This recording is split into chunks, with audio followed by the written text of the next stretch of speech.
ஆறாவது பாடல். யாவத் பவனோ நிவசதி தேகே தாவத் ப்ரஷதி குஷலங்கேஹே கதவதி வாயோ தேகாபாயே भार्या प्रीभ्यति तस्मिन् काये भज गोविन्दो भज गोविन्दो गोविन्दो भज மூடமதே.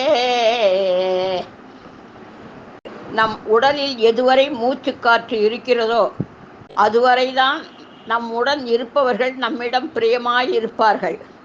மூச்சுக்காற்று நின்றுவிட்டால் நம்மிடம் பிரியமாய் இருந்த அதே நபர்கள் பிரேதம் என்று நம் அருகில் கூட வரமாட்டார்கள்.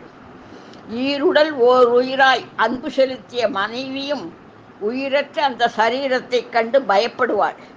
சங்கரர் இவ்விடத்தில் மனைவி வேண்டாம், அவளை தள்ளிவிடு என்று கூறவில்லை, மோகம் வேண்டாம் என்றுதான் கூறுகிறார். பொய்யை உண்மை என நம்பி ஏமாற வேண்டாம் என்கிறார். உடலின் சம்பந்தங்கள் உயிருள்ளவரை மட்டுமே இந்த உண்மையை உணர்ந்தால் துக்கமில்லை.